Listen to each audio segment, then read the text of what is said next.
Good evening. It's 7 p.m. Thursday, June 8th, 2023, and I'd like to welcome everyone in the room and those participating online as I call to order this meeting of the Bellbrook-Sugarcreek Board of Education for the purpose of conducting the school district's business. We value everyone's input and have made sure to dedicate a portion of our meeting to hear from you. We look forward to your comments during that time as indicated on the agenda. And if you would like to speak, there's a sign-in sheet right over there by the door. Mr. Lyman, will you please call the roll?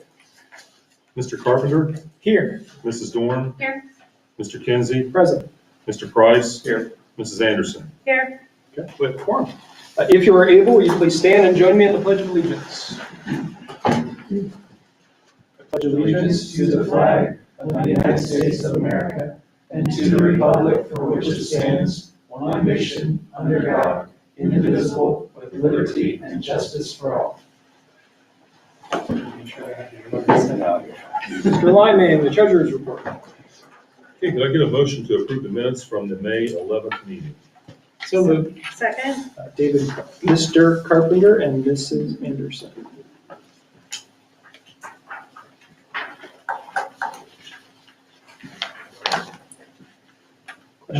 Questions, corrections? Okay. Please call the roll on adoption of the minutes. Mr. Carpenter? Yes. Mrs. Dorn? Yes. Mr. Kinsey? Yes. Mr. Price? Yes. Mrs. Anderson? Yes. Could I get a motion to approve the treasurer's report for the month of May? So moved. Second. Mrs. Dorn and Mrs. Anderson. I just want to point out in the blue section that's near the front of the packet, back of the last page, our fiscal year ends June 30th, so we're 1 month away as of this report. And we are now showing state funding and general fund of about 23% of our budget. Seems like it goes down a percentage every time we have another month. And you can see the other numbers here that break down on that sheet what percentage of the budget each one of these items is of the complete budget. And then the pie charts behind those with the page on front that shows the percent that are actual compared to our budget in each one of these line items.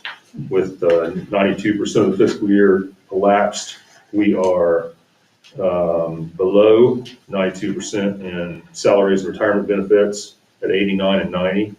And state foundation under revenue is also below what we estimated for this time of year. Any questions about anything that's included there with the financial report?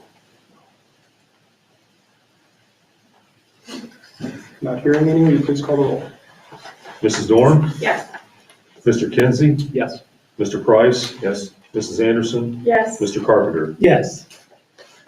Could I get a motion to approve the transfer of $9,000 from the general fund to supporting peers student activity fund number 29096? So moved.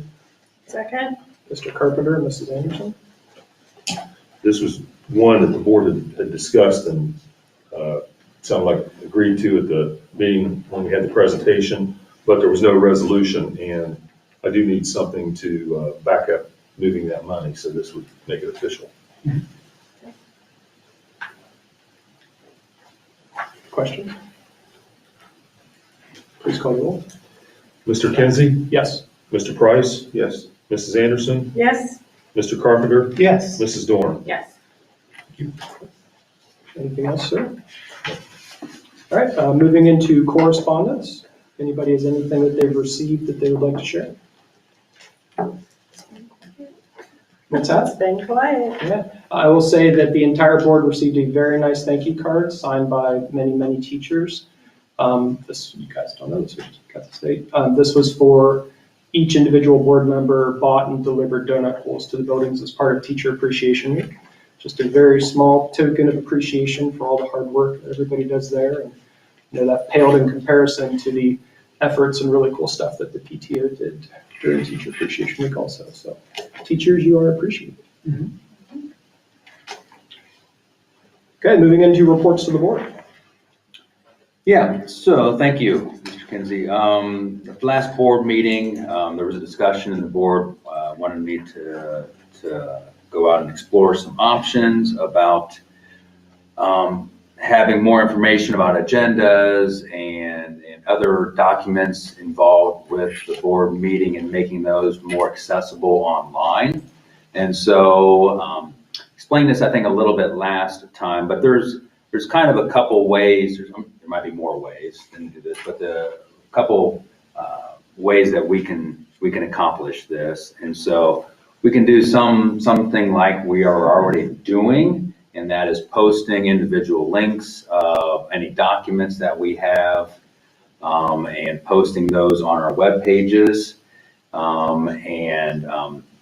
We could do that individually as individual documents, or we could have whatever we want to include from this board packet. If we want to visualize this board packet, putting that all in one file or in individual files and posting that information online. And so we could do that. And so Mrs. Woody would just be working with Mr. Conti to be able to put those things online. The other option, and again, that's no real cost to that except people's time. And so there's not really a cost to that. The other option, as some other school districts are doing, is a service by board docs. Now I know that when you pull up board policy, it says board docs on there. They're actually use the same site, but they're two different companies, even though they would use the same site. And essentially, it's a one-stop shop for anything to do with the board documents. It's board agendas, board meeting dates,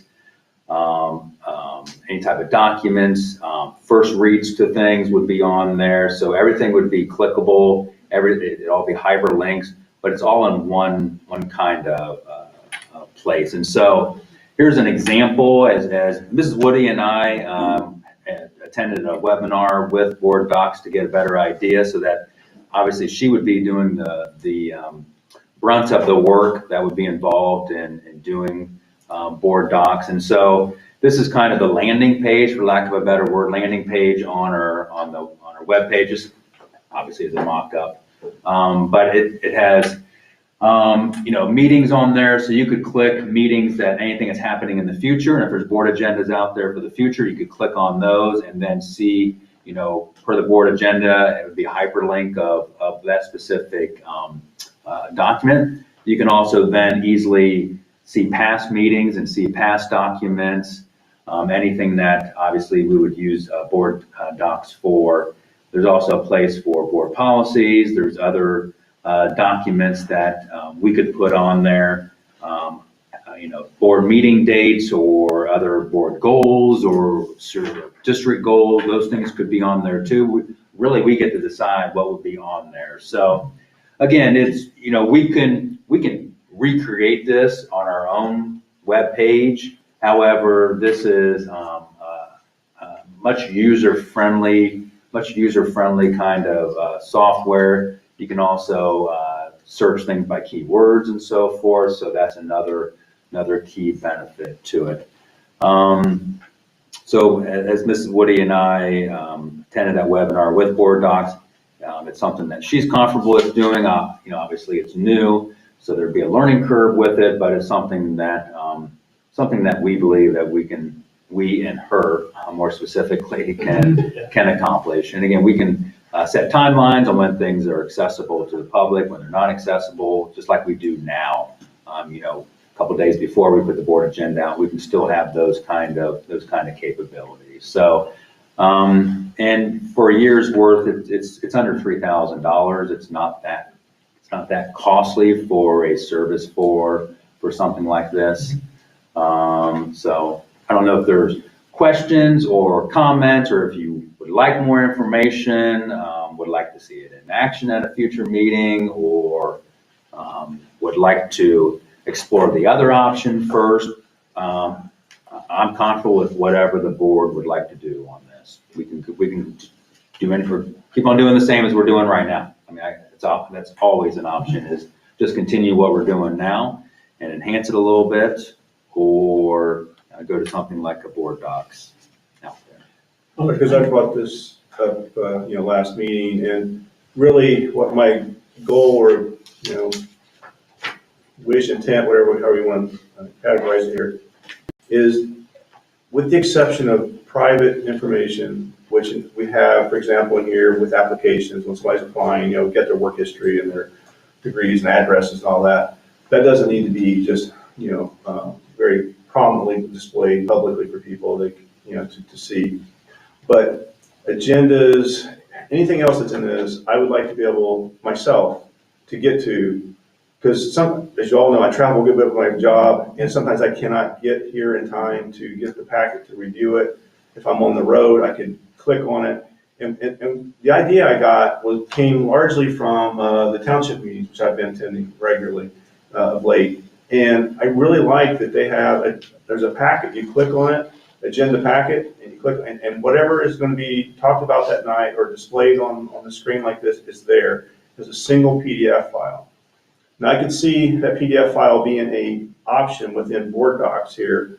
I don't know that we really need Board Docs, but then again, I'm not saying not to do that. But fundamentally, what I'm really asking for here is a single PDF document that includes everything that's in the packet here.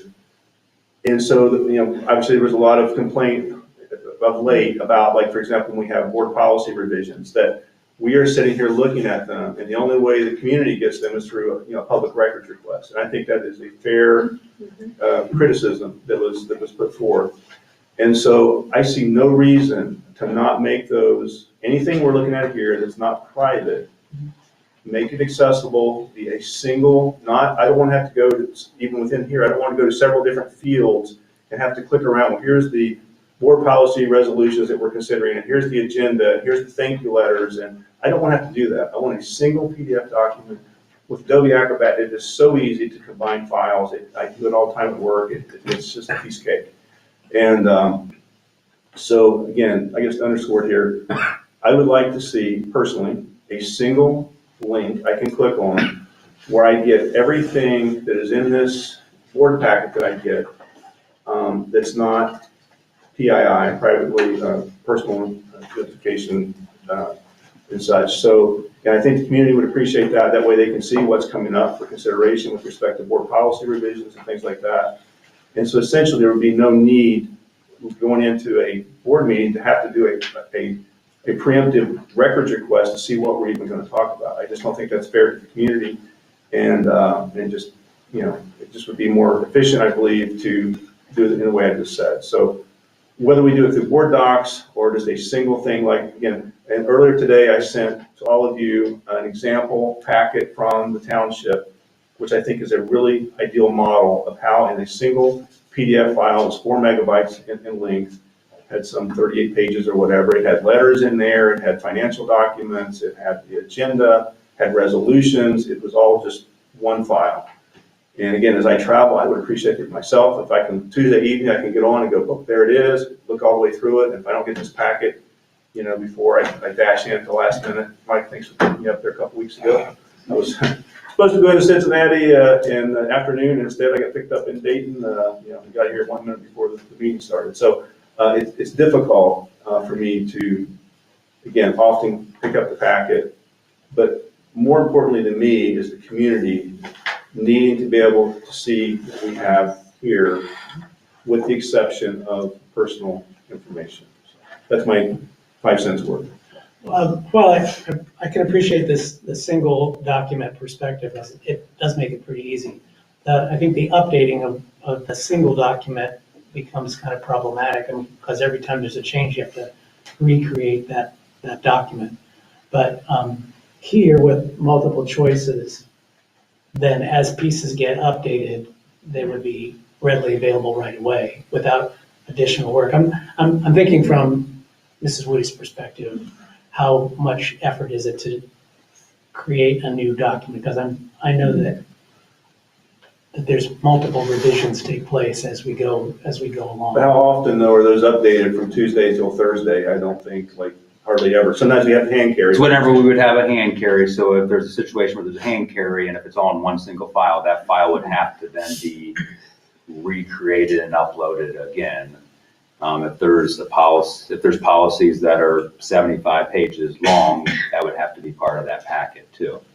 I don't think we need to micromanage exactly how that happens, whether it's one file or a bunch of files in one folder Yeah. or whatever. And whatever your recommendation, Sheila, Yeah, really. Henry, What's the what I easiest? think I might like about this, or anything that we create that's an alternative, is the searchability. Mhm. Because if I go back, like, there's so many times when I'm reviewing something and I say, oh, I know we talked about that at a previous meeting. Was it January? Was it December? I don't know. And then I have to go try to dig, like, there's no way to search unless you remember. And now that we're always here, like, I used to be able to say, oh, I remember talking about that. I was at Stephen Bell. I know that was whatever meeting because we moved around so much. Yeah. Now I can't even do that. So I think the searchability will be helpful to me as a board member to be able to look back at what we did in the past when I'm trying to make a decision about something now. Mhm. I don't care if it's in one file or multiple files or how this looks. That Sure. is, I think, up to you, whatever works best and whatever is accessible to the public and is easy. But Yeah, and if it's access to the public, reasonably workable for Mrs. Woody, I mean, because we don't want to make We don't more wanna- work No. for her. I know there's not additional cost to continue doing what we're doing, but people resource time is Is a highly cost. valuable as well. Right. And records requests that then have to go through, sometimes they have to go through an attorney. Yeah. That's, is Even if that's it's a fee something as well. very obviously publicly releasable, it's still a process. Yeah. We can avoid that by just Right, preemptively providing things that Yeah. right. we're gonna be sitting here talking about, like today, I got, here it is. Right. And I don't think this is available to the public without the records request for tonight, so. It's it's a not, first, to be clear, it's a first read. It's a first read. Yeah. And it'll be read publicly tonight, I think, so. understood, but still, if somebody wanted to I comment. mean, the on the more we first can read- give the community, the better. Yeah. The better off it is. Yeah, For I everybody, agree. because then it looks like we're not hiding anything. I agree. I trust Dr. Kozak. Yeah, whatever and you Mrs. Woody. and Mrs. Woody want, like, I'm just glad we're making some type of improvement. I mean, Yes. we've been Transparency. following exactly the procedure that's been going on for 30 years, but, every now and then it's good to update. right, and do I think something a we're little at a different. time period where the communities are demanding more transparency from everybody in leadership, and I think this is a great way to meet that need. I agree. Your call. That's what in summary, from me at least. Yeah, I- actually, Mrs. Woody's call, whatever she wants, get her whatever she wants. That good? Enough? If it's clear that the board, that it's my call, then I'm good. I just would want to make it clear that, again, whatever the process is, things are going to be more accessible to the public Yeah. and Yes, either that's the through goal. here, through, that's the end goal. Yes, that's the end. And so, Again, just the final or summarize, I just would like to see whatever is in this packet available to me on a Tuesday at Nellis Air Force Base. yeah. So, That works. And so the other piece, the pragmatic piece of either option then is we either have to print out some things for the board here or the agenda, or some type of district provided Chromebook or computer for the board to be able to access those documents during the meeting. To do away with packets. Yeah. You want to do away with packets entirely? Well, that's the other conversation That would is, save her some work. What kind of obviously. savings would that be in paper? I mean, paper's pretty expensive. So are Chromebooks. Yeah, but, Yeah. district, I have some back there. because that's the other piece, is if we're gonna go online, or it could be a transition period here too. There Right. could be some time where we have both and then transition out of any type of paper and then it's all online, or maybe just the agenda is a paper if you like to write on things and so forth. So, is everybody comfortable with that transition piece to some point, getting onto a Chromebook and so forth at the meeting? That's what the city does. Does the township have laptops in front of them? I don't remember. I know I've been there. I don't think so. I don't I think remember, so. so.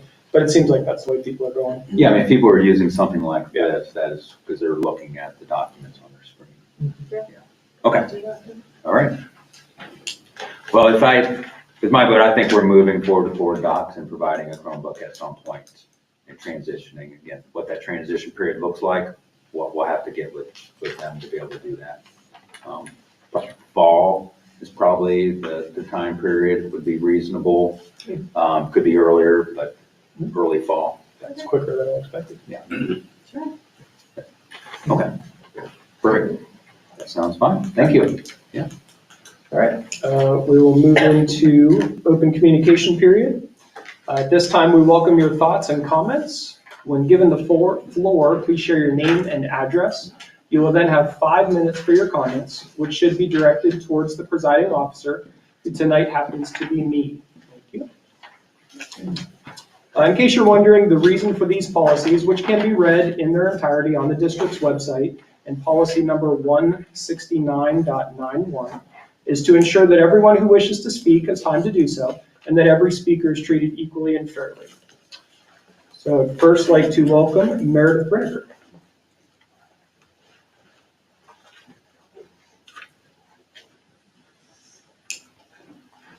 Welcome, you have 5 minutes. Thank you. My name is Meredith Brenniger. Oh, I get 2 extra minutes today. Okay, that's something. I don't think I'm actually going to be on the shorter end tonight. My name is Meredith Brenniger. Thank you, Mr. Kinsey. I live at 2221 Ivy Crest Drive. I'm here tonight to discuss the science curriculum adoption, specifically the AP Bio book. But before I dive in, I do support the use of the board docs to make documents accessible to the public and for ease of use of the board. I'm on a board at the city of Bellbrook, and I've been on it for a while. So we started out with paper packets, and then we transitioned to one streamlined system. It's incredible. And they just update links within that system, and because things change, and I find it super helpful. So, and like you said, if you're remote, you can access it. So I'm glad to see that change. Okay. When I learned that the AP Bio textbook that has been questioned and kind of punted on, I guess, was Campbell's Biology in Focus, my brain flashed back to my days at Ohio State. And I'm a bit of a pack rat. I have all my books. They are a leader. They are a gold standard. This is probably the more comprehensive version. For college, I took this for the course for our science majors at the time. And I've come to and I didn't have AP Bio when I was in high school, so I wasn't as familiar with the books, but in my own research, I've come to understand that Biology in Focus, which is a little different title than the just straight up biology, is what many would consider the gold standard when teaching AP Biology. It seems like it's rigorous enough to prepare students for the test, but accessible enough for students in high school, maybe not quite as dense and broad as this one here. What I have, through an article in the Dayton Daily News, as well as a records request, I've come to understand that the content concerns the board has with this book amount to 2 paragraphs in the body of the book and 1 sentence in the preface listing updates to the edition related to sex and gender. Let me take a minute to clarify book titles and editions, and please feel free to correct me if I'm wrong. My understanding is that Bellbrook has used Campbell's Biology in Focus for the last 15 years and with good results per the teacher. This spring, or sometime this whole year, the district was tasked with updating the science curriculum. The chair of the high school science department, who also teaches AP Bio, recommended keeping biology in focus, but upgrading to the latest edition. And perhaps, this is where I'm not sure, perhaps one that includes the AP designation. I think there's even like a Biology in Focus and a Biology Focus AP edition. So there's 3 books that have very similar titles. But he just wanted to upgrade to the latest edition, I think going from maybe 2017 to 2023. It's also my understanding that the College Board, who oversees AP classes, requires that textbooks be published within the last 10 years. So again, the current edition's from 2017. And my understanding is that as of now, the district's kind of punted. As far as I can tell, and I'm not privy to everything, but as far as I can tell, a total of 1 parent complained about the references to sex and gender when they reviewed the book at the science curriculum night. I thought about speaking tonight about why the scientific community has found that binary categories for sex and gender insufficiently capture the variation we see in humans and other organizations, how it's not as simple as gametes or the Punnett squares we learned in high school biology years ago, and how we as humans are drawn to simple binaries to help us make sense of a complex world. Like sometimes we like to simplify things. But I'm not sure if that would matter to the parents who had concerns, and perhaps not even to the board. When asked why they didn't approve the book, the board has stated, "We approved everything put before us." That's technically true. But why wasn't the biology in focus put before you to adopt? I've obtained documents where board members have stated that they wouldn't adopt the book for the gender and sex content references, even though it's not taught or on the AP test. Further, there were concerns that the textbook violated the controversial issues policy. And now the controversial issues policy is being updated with a first read tonight. So I'll be curious to see what changes you are proposing and why. It's clear that many of the values that guide my decisions may be different from yours. That's okay.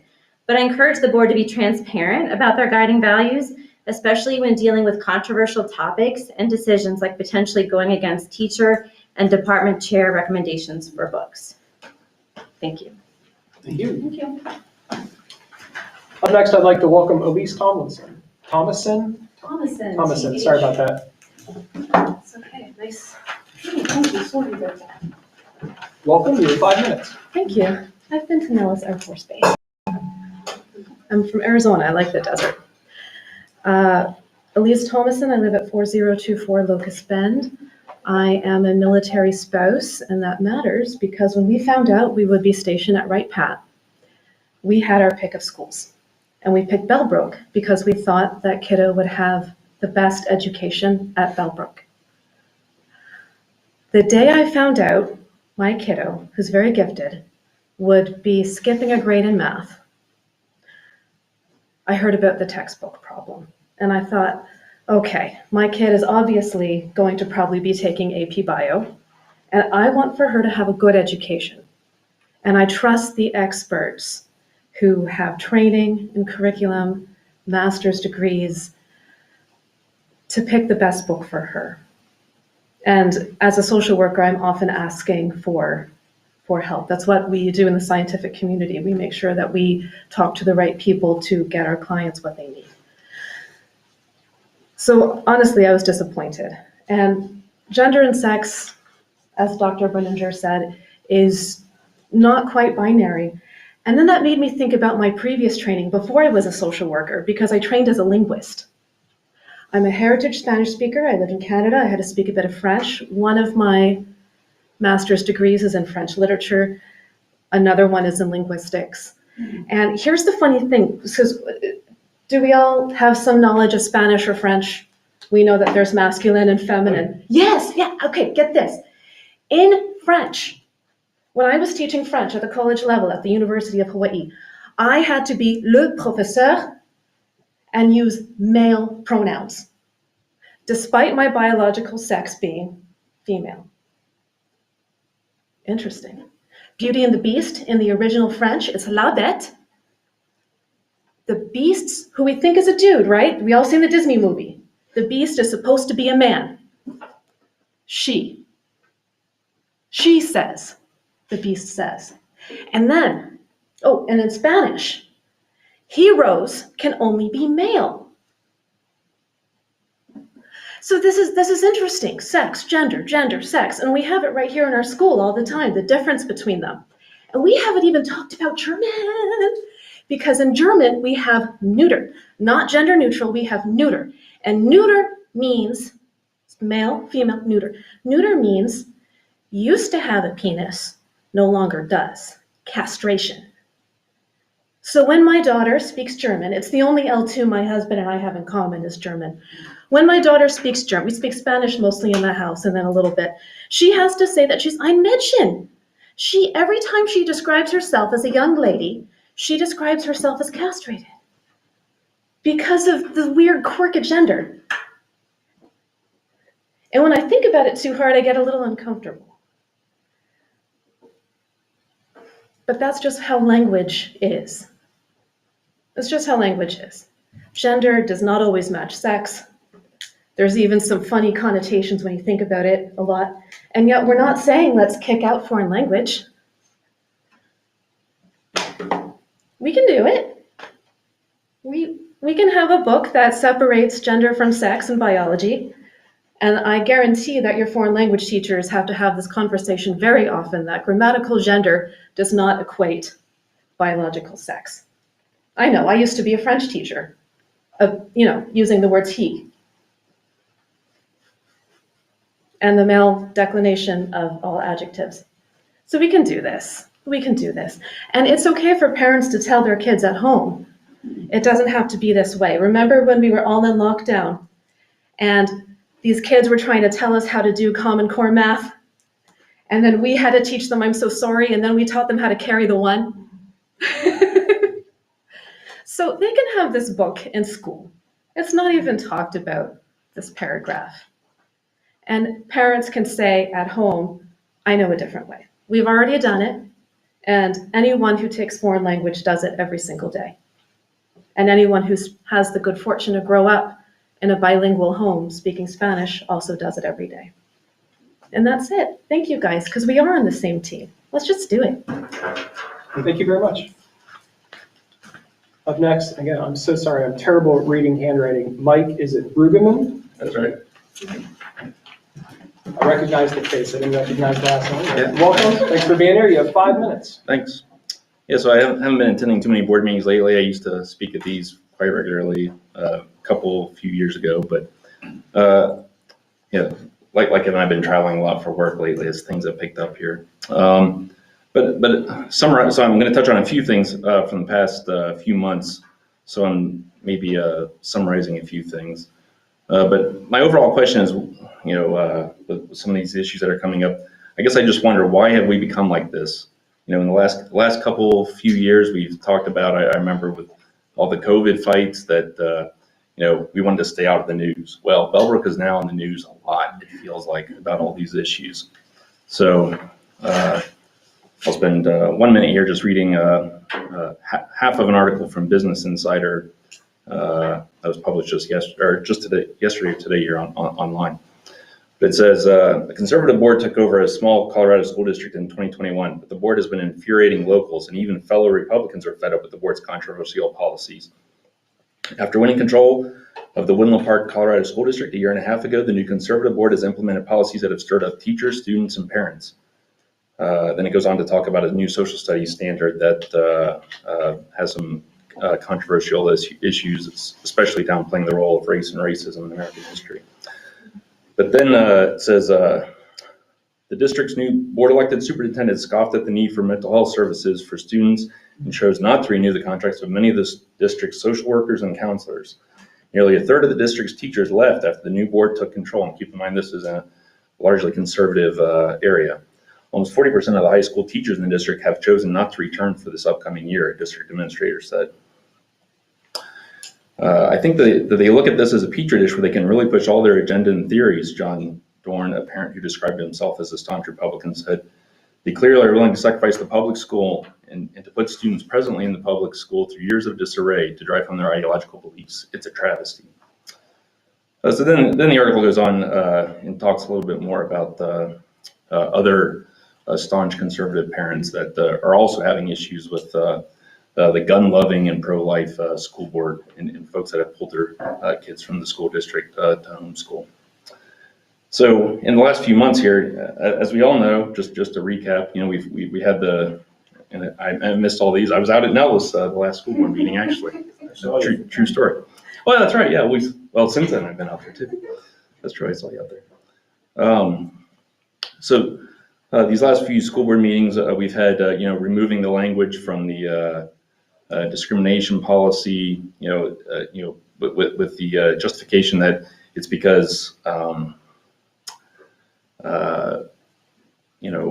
we might not be able to do things, have same-sex hotel rooms at class trips and other things. I'm not sure where I read that, but other school districts aren't having those problems. So I'm not sure why Bellbrook needs to be the center of that. Obviously, we have the science book issue, Miss Chad or Miss Gann, her issue, guns. There was not a lot of transparency. We all know that here. It was, from what I saw, I watched the YouTube afterwards where it was, well, let's discuss it. Well, I have a policy I've written. Well, let's try to edit it. And there was no first reading that I saw there.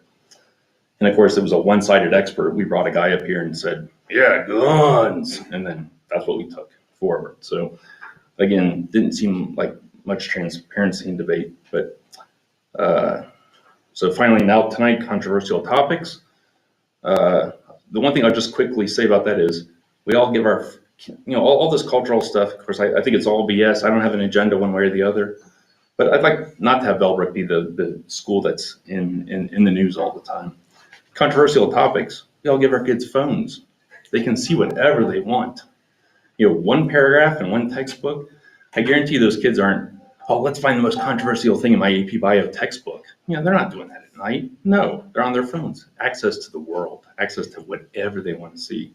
So if we allow that in school, if we give our 13-year-olds phones, all of this is a moot point, of course. So finally I'll say, we've seen some of the effects of all this detrimental cultural war stuff in school boards, especially down in Mason and Lakota. Hopefully you folks are tracking all that.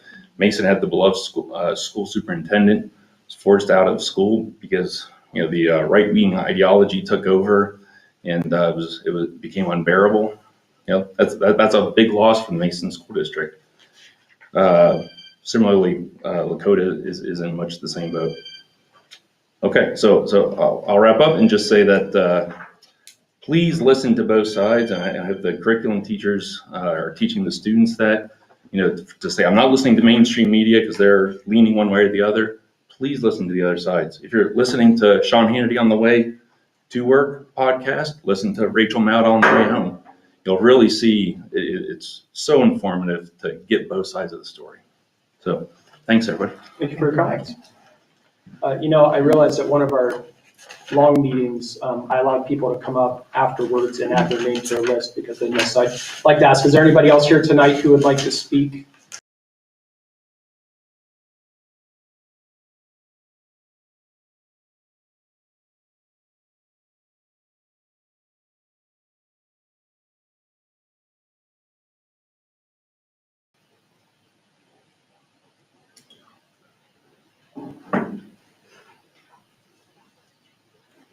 Thank you very much. Welcome, and you have 5 minutes. Okay. Well, I want to thank the administration and the board for having the curriculum night. It was wonderful. I came. I think it's great for the parents to get to see the books and give their comments, and that you actually cared and listened. I was certainly one of the parents who commented about the AP Bio textbook. I have a PhD in biochemistry. I own earlier versions of that book too. And my son actually just took AP Bio this year with Mr. Reinhardt, who did a fabulous job. But I went through the whole thing with him. I mean, he needed a lot of help with the citric acid cycle. Not Mr. Reinhardt, my son. So anyway, I've been through that book back and forth. I can assure you, if they use that same book this next year, no one's going to be behind. So my concern with the science book, which is very different than language books, is we need our science books to stick to scientific facts. If there's something in the science book that's a new hypothesis, it needs to be stated as such. And any scientific facts listed in the book need to have, evidence with them. So that small part in the book, it's just a small part, a couple paragraphs. It specifically says, biological sex is no longer thought to be simply binary. Well, okay, that's actually big news, since all of civilization, we've had male and female. I mean, there have always been people born with disorders of sexual development, but just like someone born missing a limb, we don't say, yeah, humans don't have 2 legs. We don't know, could be any number.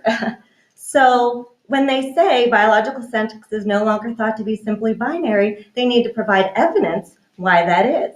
So if you continue reading that paragraph, they say, okay, well, it's because, it doesn't say because.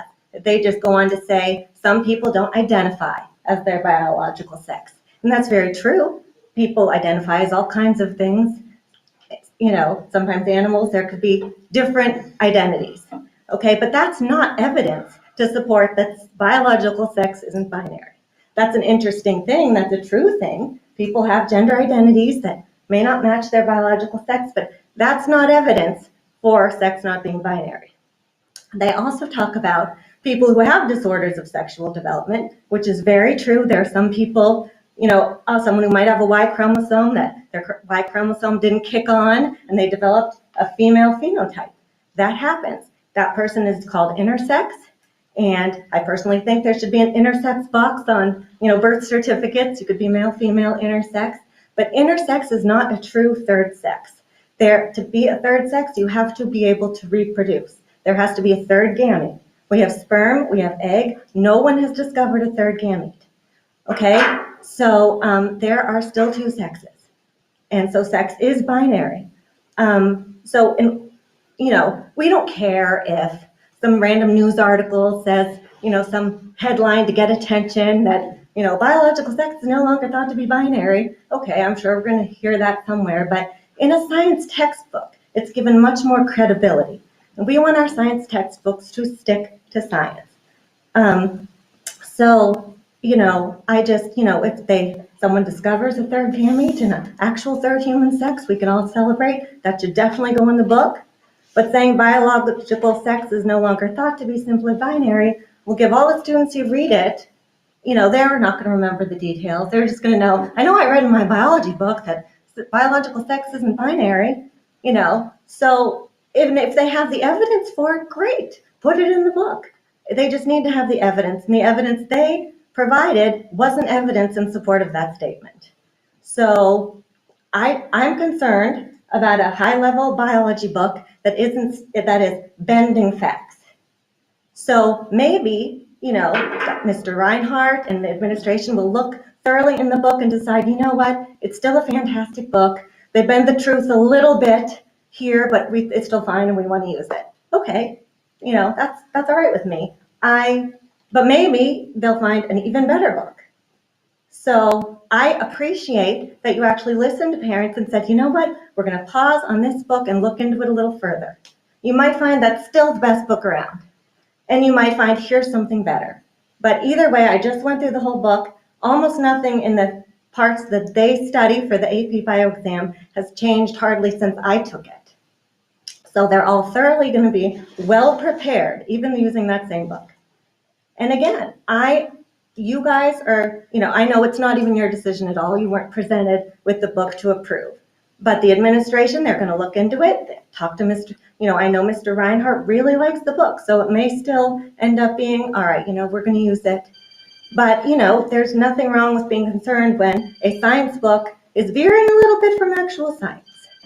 And, again, language books, sure, literature books, whatever, they can, but science books need to stick with science. So, thank you very much. Thank you for your comments. Okay, that now closes our open communication period for the night. Moving into the superintendent's report. Yes. Situated here. Yep. Right, number 7 on the new business superintendent's report. So a consent agenda will be 7A, certificated licensed employment, resignation, leave of absence, supplemental duty. 7B, recommend approval of the following supplemental duty pupil activity contracts effective for the 23-24 school year. Stipends 100% unless indicated. So 7A, and then 8, and then 9, supplemental duty pupil activity other, and then 10, recommend approval of the following supplemental duty pupil activity contracts for the 23-24 school year. Again, stipend 100% unless indicated, previous approval unless there's an asterisk. Number 11, recommend approval of the following supplemental duty pupil activity volunteers effective for the 23-24 school year, previous approval unless an asterisk. And then B, support staff, employment, resignation, leave of absence. And 8C, substitute teacher, school nurse, substitute support staff, and employment. So consent 7A, and then 8, B, and C.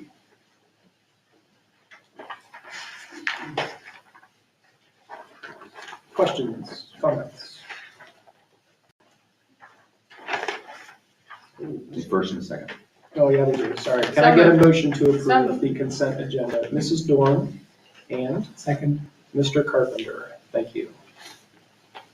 Now, questions, comments?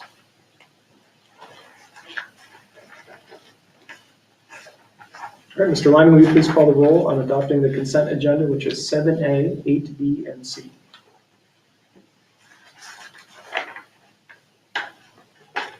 Everything through halfway through page 6 is where C. 7A, 7B, and 7C. Yeah.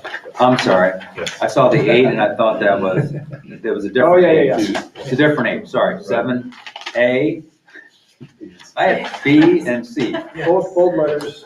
That's what I thought it A, was. B, I was and C. thrown in the middle of all that. I apologize, yes. 7, 8, B, and C. Okay, Mr. Price, Yes. Mrs. Anderson, Yes. Mr. Carpenter, Yes. Mrs. Dorn, Yes. Mr. Kinsey. Yes.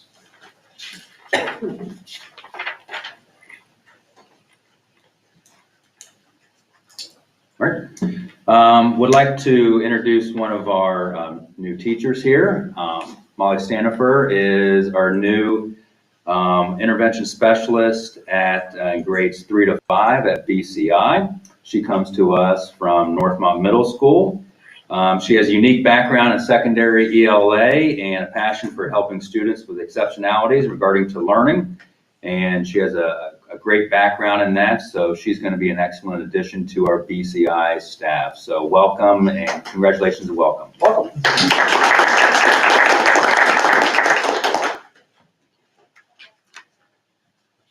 All right. Letter D. D, high school credit recovery. So recommend approval of the 2023 summer credit recovery program at Bellbrook High School, May 30th through June 23rd. Cost $100 for half a credit, $200 for one credit or more. Instructor is Jeanette Tapia at a rate of $25 per hour. So moved. Second. Okay, Mr. Carpenter and Mrs. Dorn. Question? And those are the fees paid by the student, is that correct, or does the district pay those? Paid by the student. Okay, gotcha, okay.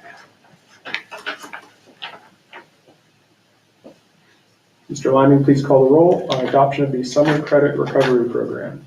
Mrs. Anderson, Yes. Mr. Carpenter, Yes. Mrs. Dorn, Yes. Mr. Kinsey, Yes. Mr. Price. Yes. E, memorandum of understanding, school resource officers. So recommend approval to enter into amended agreement with Sugarcreek Township for one additional school resource officer for the 23-24 school year. 50% of the cost to the Sugarcreek Township and 50% to the district. So moved. Second. Mr. Carpenter and Mrs. Dorn. And I will go ahead and read this then. Whereas Sugarcreek Township and the Bellbrook-Sugarcreek School District entered into a 3-year agreement MOU for the provision of a school resource officer as services on or about March 9th of 2023. And whereas the parties to the MOU wish to amend its terms consistent with Article 3J to incorporate additional SRO services as follows. So the financial agreement, Roman numeral 5, Sugarcreek Township, acting on behalf of Sugarcreek Township Police and the Bellbrook-Sugarcreek Schools, collectively agree to split equally the regular and overtime and cost of wages and fringe benefits of 2 SROs beginning in the 23-24 school year. At least one SRO will be available at the start of the school year, and a second SRO will begin as soon as practical thereafter. In consideration of the times and officers not providing service to the schools, see item 6, the Sugarcreek Township Police Department will pay the cost of overtime. And Roman numeral 6, in accordance with the section Roman numeral 5 of this SRO memorandum of understanding between the Bellbrook-Sugarcreek School District and Sugarcreek Township, the Bellbrook-Sugarcreek Schools agrees to split equally the regular and overtime and cost of wages and fringe benefits of 2 SROs beginning in the 23-24 school year. At least one SRO will be available at the start of the school year, and a second SRO will begin as early as practical. The district will not be responsible for wages and benefits of second SRO until the actual start date. In consideration of the time the officer is not providing services directly to the schools, see item 8, the Sugarcreek Township Police Department will pay the cost of overtime. Roman numeral 7, Sugarcreek Township agrees to provide the Sugarcreek School District an estimate of the pre-SRO annual cost prior to the beginning of each school year with the express understanding that the cost of the services may vary depending on the officers utilized. The Bellbrook-Sugarcreek School District agrees to make payments on these services on a quarterly basis. Sugarcreek Township agrees to invoice the Bellbrook-Sugarcreek School District for services for the prior quarter on the following schedule. An agreement in full force and effect, except as expressly modified herein, all terms and conditions of the underlying MOU to remain unchanged and in full force in effect. Can I get a motion to adopt? So moved. Second. Mrs. Anderson and Mrs. Dorn. We long said that a long-term goal would be to get a full-time SRO in every building. Seems like that's moving right along. So huge thank you to our friends at the City of Bellbrook and at the township, at the police departments for helping us out here. I think it's great that we can now move to get what will, for the district, be a third full-time SRO. Whereas currently what we've had and what we have now is one half-time SRO, basically. Great. That's fantastic, in my opinion. So we'll have one at the middle school, high school, and then one split between BCI and Stephen Bell. Yep. Questions, comments? Okay, Mr. Lyman, please call the roll. Mr. Carpenter, Yes. Mrs. Dorn, Yes. Mr. Kinsey, Yes. Mr. Price, Yes. Mrs. Anderson. Yes.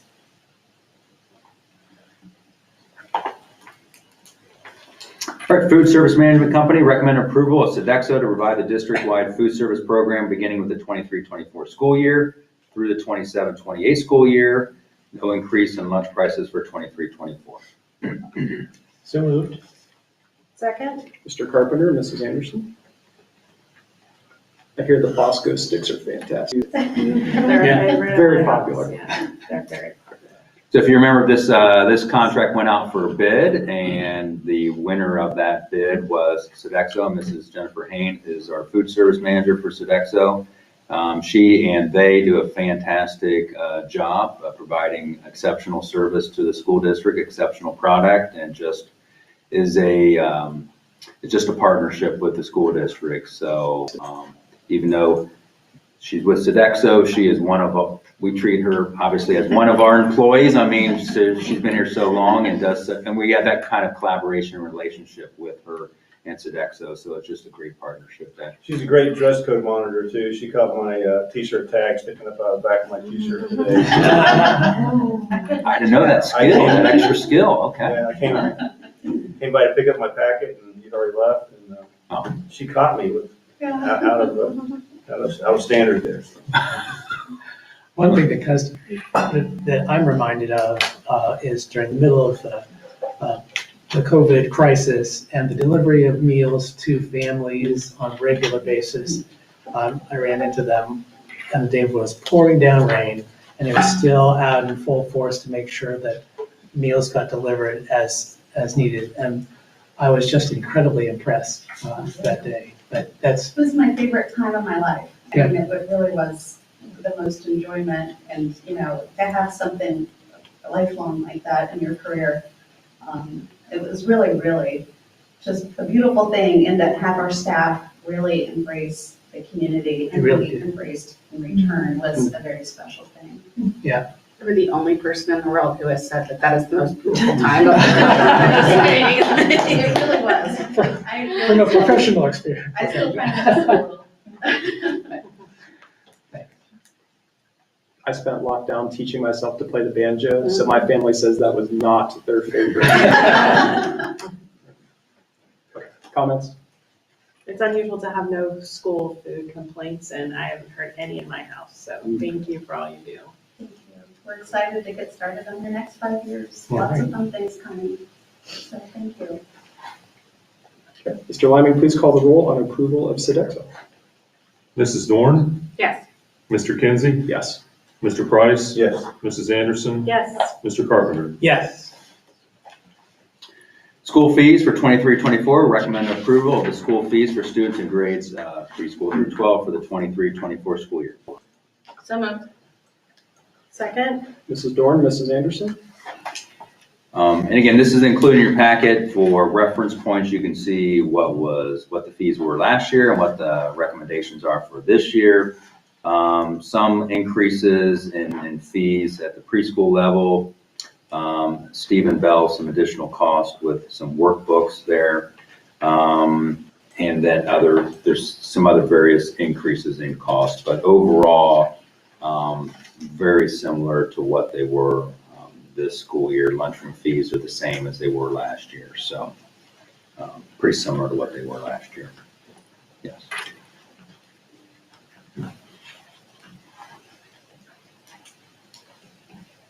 Any questions? Mr. Lyman, please call the roll on adoption of revisions to the school fees. Mr. Kinsey, Yes. Mr. Price, Yes. Mrs. Anderson, Yes. Mr. Carpenter, Yes. Mrs. Dorn. Yes.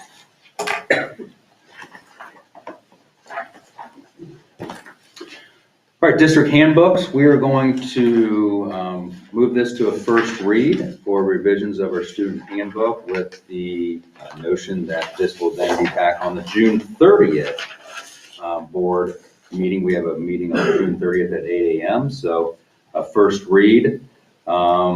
Just a highlight, a real broad highlight of some of the changes.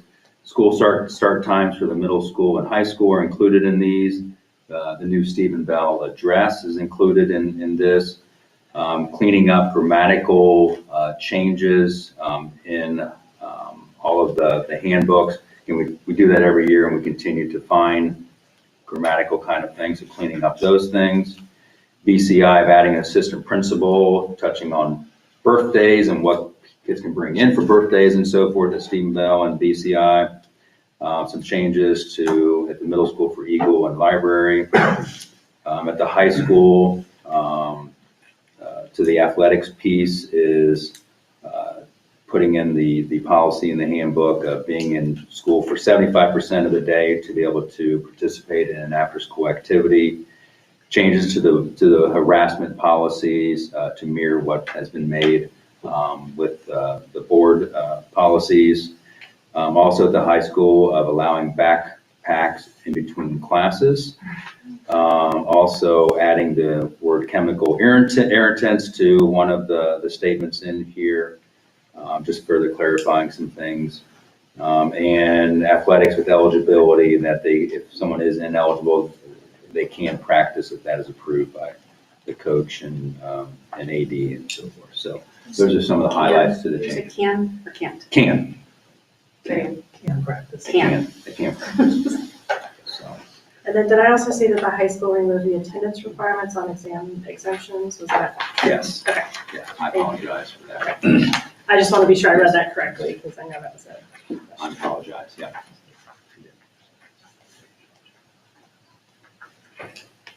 Okay, so we will have a second reading of that and more discussion June 3rd. Very good, thank you very much. If you have any questions in between, don't hesitate to ask. Appreciate it. Okay, up next is items of information and discussion. First is draft. This is just a first reading of draft changes to board policy number 2240 on controversial issues. Just a little bit of context on some things is one of our board goals that we formally adopted was what did we say, like a systematic revision, systematic review process of all the different policies. And that's after hearing from community members really for quite some time. Just when's the last time we went through all the policies? Fast forward a little bit, this would have been, I think it was January, somebody can correct me, but we had a very productive public work session. I think it was over 6 hours long. And as part of that, it was really great that several teachers and teachers union members joined us for that. Great informal conversation, good back and forth. And we kind of, in our conversation, decided to work together way back in January on looking at this controversial issues policy together. So that meeting happened, I don't know, 2 weeks ago, something like that, 2-3 weeks ago. Myself and Mrs. Bourne attended, along with several union members and union leadership. Really great discussion. I think it was very productive. I know I really appreciate everybody's time that was there. So before you is the draft of kind of the recommendation that comes from that. Maybe I'll read it here in a second if you want me to, for what the new draft would be, and then you can let me know if you have any questions. I know just for me, personal, my own goals, not speaking for anybody else, kind of going into that meeting, I was just wanting to make sure that the policy was clear, is it understandable? And the second thing that it was a question in my mind, just personally, about how the policy is currently as it sits was, well, what is a controversial issue?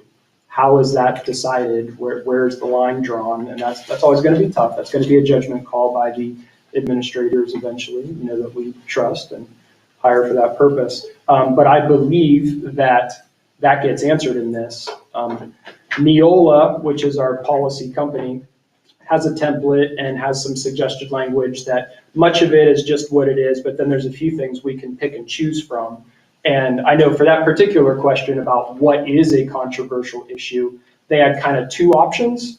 I liked them both. The union had some kind of strong opposition to one of those options, and the other one is in here specifically. I'll just read it now. Before you start reading, can Yeah, we, well, I was just going to read that one thing about what is a controversial can we issue. project? I don't know, can we? Do we have Do you it? have that? You have that. Good I question. don't know that I got it. No worries. Sorry. I think it's here. Yeah, so, and this is a new addition being proposed. For purposes of this policy, a controversial issue is a topic on which opposing points of view have been promulgated by responsible opinion. Okay, so do you want me to read the whole thing now? Is that Yeah. good? That way, I know we have it in Yeah. front of us, but that way everybody gets to hear it? Yeah. All right, there's some strikeouts and some additions, so I'll do my best not to screw it up, but yes. And just not to interrupt, but we'll post this tomorrow online with, on our Tonight's board, agenda. on our board page, yeah. Okay. So, apologize for not having it, that's right. And honestly, you can see here, very little change. And everything that is being recommended was part of Neola's template. There's nothing ad hoc here, but 97% of this is the current policy, so. Pause for a second? Yeah, I want you to pause. Okay. We're gonna do a little No pressure. tech here. Couldn't do this 30 years ago. No. Hidden blues. Give me a second here. Creative. Let me share this with Henry.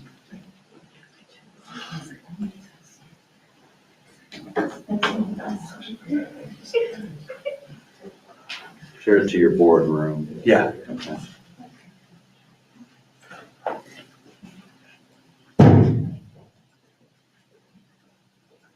Give it a second.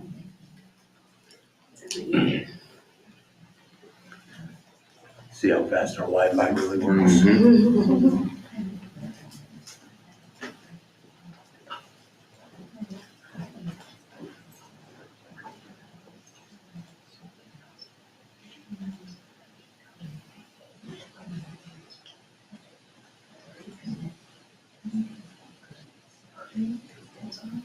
How about them reds? What? How about them reds?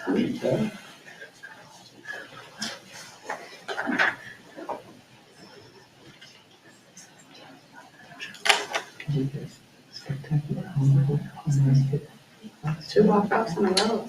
Not You got something today? last night and the night before. Yeah. Well, we'll talk about today. Yeah.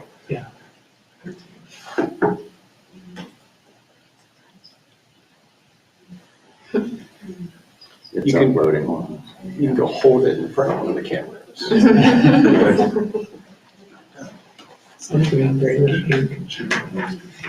Pass the hard copy around to everybody. Okay, I think it's, Well, it gets streamed. Did you get it? This is, okay. this is Why worth don't you it. go ahead and read? We'll give a pause. I think this is worth it since it's being streamed. We can, folks later on can fast forward through this part. It's fine. There we go. Did you get it? Yeah. There it is. Good. All right. Is that helpful? Good job. Wow. Hey, look at that. All right.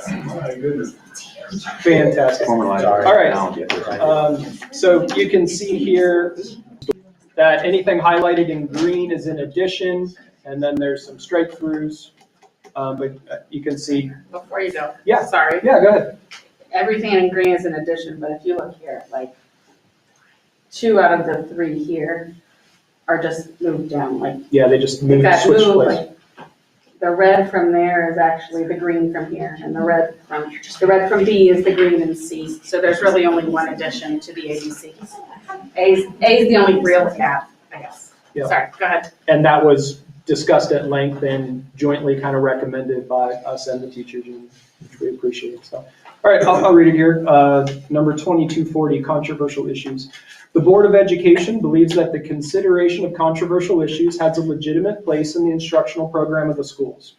Properly introduced and conducted, the consideration of such issues can help students learn to identify important issues, explore fully and fairly all sides of an issue, weigh carefully the values and factors involved, and develop techniques for formulating and evaluating positions. For purposes of this policy, a controversial issue is a topic on which opposing points of view have been promulgated by responsible opinion. The board will permit the introduction and proper educational use of controversial issues, provided that their use in the instructional program, A, is related to the instructional goals of the course of study and level of maturity of the students. B, does not tend to indoctrinate or persuade students to a particular point of view. C, encourages open-mindedness and is conducted in a spirit of scholarly inquiry. Controversial issues related to the program may be initiated by the students themselves, provided they are presented in the ordinary course of classroom instruction and it is not substantially disruptive to the educational setting. Controversial issues may not be initiated by a source outside the schools unless prior approval has been given by the principal. In the discussion of any issue, a teacher may express a personal opinion, but shall identify it as such, and must not express such an opinion for the purpose of persuading students to his or her point of view. No classroom teacher shall be prohibited from providing reasonable periods of time for activities of a moral, philosophical, or patriotic theme. No student shall be required to participate in such activities if they are contrary to the religious and/or personal convictions of the student or his or her parents or guardians. The board acknowledges that it may not adopt any policy or rule respecting or promoting an establishment of religion or prohibiting any student from the free, individual, and voluntary exercise or expression of the student's religious beliefs. The board also recognizes that a course of study or certain instructional materials may contain content and/or activities that some parents find objectionable. If, after careful personal review of the program, lessons, and/or materials, a parent indicates to the school that either the content or activities conflicts with his or her religious beliefs or value system, the school will honor a written request for his or her child to be excused from a particular class for specified reasons.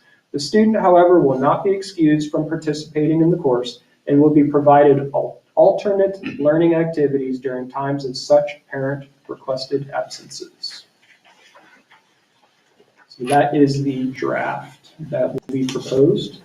We can talk about it now. We can think about it. We will certainly can talk about it more at the next meeting for its second reading and possible adoption. I like, the addition there where it talks about, it's related to the instructional goals of the course of study, and especially what I like is the level of maturity of the students. So we're not having 12th grade discussions in the first grade, I think it's important to recognize there's age appropriateness for some of the topics that we can see delved into in a school setting. So I appreciate that addition. Collaborative developed, right, with the community, right?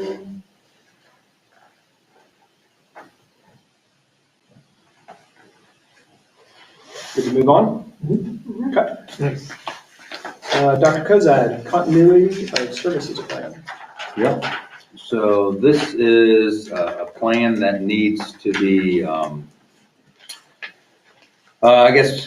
reported out or reviewed and public input and other revisions on a periodic basis. This is essentially reporting the things that we are doing with ESSER funds. And so I know that seems like a long time ago, and for some of us, it was a very enjoyable time of their life. But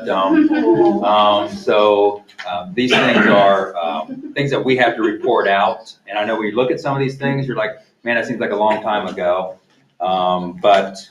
These are kind of the requirements, not kind of, these are the requirements that we had to do to tell the government what we are spending the money on, and then reporting out and still have my sound on from public comments. For your 5 minutes? Yes, I know. My 5 minutes is up. Give me a cut off. So you'll see here that things are updated either in October, if you scroll on through, and so forth, and go ahead and go a little bit further. October and June, a little bit further. Is that the correct?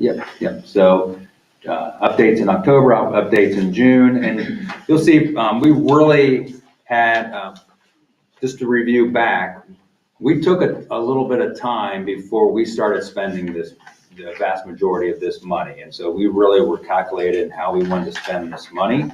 And so there really hasn't been many changes in the thrust of what we're spending our money on. Mr. Conte, if you want to go all the way to the end there. Really, it was to reduce class sizes, so adding additional teaching staff, providing additional behavioral supports for our special needs aides for behavioral supports, adding those folks. But then also last year, because of the bus driver shortage, we contracted out some transportation services, and so that was added last year. But that's the thrust of our probably around almost 90% of our expenses are that. And so we really thought that was the best use of funds, reducing class sizes, reducing those ratios, providing extra support for behavioral supports, and then transportation of our students. So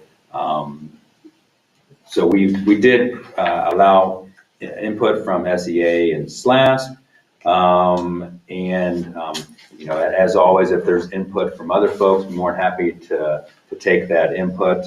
One of the ESSER 2 ends this fiscal year, and then ESSER 3 ends at the end of the next fiscal year. And then as we keep those class sizes down, those expenses have been added into the 5-year forecast already that Mr. Lining presented back in May. So, so questions about that? And again, this is posted already on our website for review. Any questions or? Okay. All right, thank you. I'll be back in probably late fall or winter to do another update on that. All right. Next here, so going on to twice a year, we are required to provide numbers for harassment, intimidation, bullying report. And so these are the numbers from this past semester, second semester, that are an actual number of reports and that have been verified. We are normally probably in the mid-single digits here, but BCI has a little bit of an increase, pretty substantial increase based on past semesters. But just to give some little more context, there was one incident that was about half of those are involved in one situation. So there was one situation that involved 26 of those incidents. So, but some of the things that you know, we are working on, obviously that is not the kind of environment we want at BCI or anywhere. But to also let you know that, again, these are things that are being followed up upon by our administration, and adding an assistant principal at BCI will also be helpful to try to deal with those situations. Also, really, we have worked on Focus 3, which is a positive learning environment and so forth through our last strategic plan, and looks like we would like to continue with our district goals for next year. So we would like to, we've been working with staff last year, and we are going to roll that out, continue to roll that out with our students next year. So that's making good choices, pursuing excellence, staying, you know, being as one and together, and treating others with respect and so forth. So those are things of, that will help with that focus also. Obviously, this is always a team effort with parents in our community, that we want them to be able to behave appropriately at school. And so those are expectations, and we have high expectations of our students, and we want to create a very positive learning environment for all of our students. I find it very interesting that high school is the lowest. I mean, it's awesome, but yeah, I just find it's just interesting to me that that's the case. You know, you would think kids can be pretty brutal in that age range to each other. So it's interesting. Obviously, one is way too many, but to see two I'm just with you there. Speaks volumes I'm a for the little surprised administrators and at the that. teachers. Sorry. So, Mr. Speaks Hand, volumes for thank the you. administrators. The reason bullying has a definition. And it's a repeated systematic harassment of an individual, basically, to summarize. So being a jerk does not mean you're a bully necessarily. Right. So when we say there are 2 incidents of harassment or bullying, it is things that have met that level. Mhm. Plenty of other discipline out there. Sure. But we had 2 incidents which reached that and met that standard. But I would say that it's like old Barney Fife would say, you nip it in the bud, right? Early. You try. You see it going on and you know. Like anywhere else in the world, there's plenty of jerks. Yeah. At BHS and everywhere else, so. Yeah. But, whether it reaches the level of bullying, that's something a little different, so. Our teachers and assistants and they do a great job of taking care of business, but also sometimes when you get to the high school level, kids aren't as willing to come tell you about things either, they like to handle things on their own, so Right. it's a combination of things. I have a question regarding how these are counted, just for my own knowledge. So say a group of 3 students are bullying 1 student. Is that 3? Is that 1? Is it per incident? Like they bullied him on Monday and then administration found out about it and handled it or thought it was handled, and then 2 weeks later it happens again, and so that counts as a second incident if it's the same group of kids, like. I guess it depends on whether we knew it the first time or whether we didn't know it the first time or whether we intervened and so forth. How many times it has to get handled, is that? Well, I mean, if it's been going on 7 times and we didn't know it till time 8, then we would count that as an incident. As 1. And so these are incidents, not students. So there could be 2 or 3 students involved in Correct. one incident. Correct. Gotcha, okay. Yeah. That makes more sense, thank you.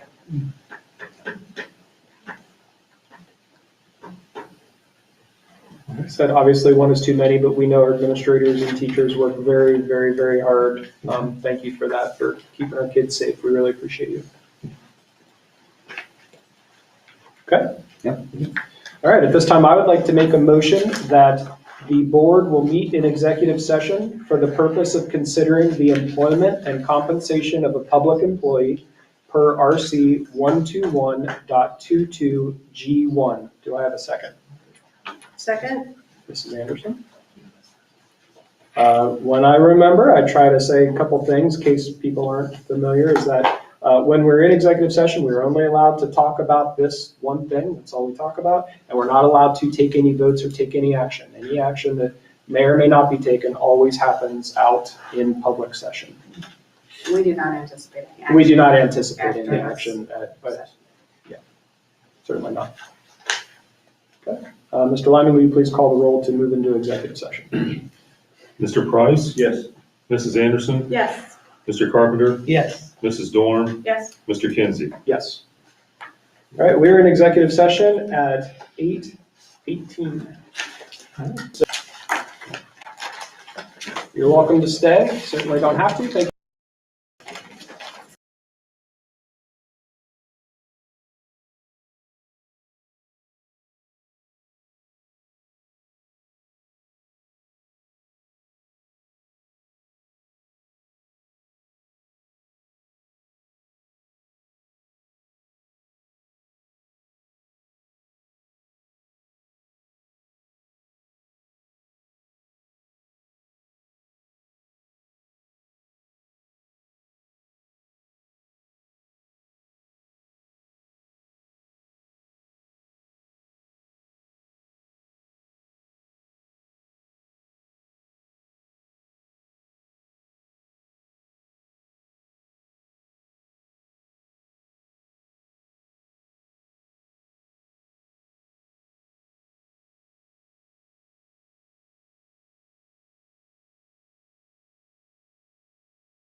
me know.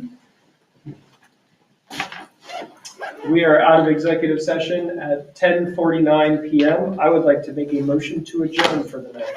Second. I heard Mrs. Dorn second, Mr. Kinsey moved, and Mrs. Dorn seconded. Dr. Kozad, will you please call the roll? Actually, it has to be somebody on this. Oh, okay, very good. Mr. Carpenter, do you mind calling the roll? I don't mind at all. Mrs. Anderson? Yes. Mr. Price? Yes. Mrs. Dorn? Yes. Mr. Kinsey? Yes, And Mr. Carpenter is a yes. We are adjourned. we are adjourned, and also 10:49 PM. Okay. Thank you.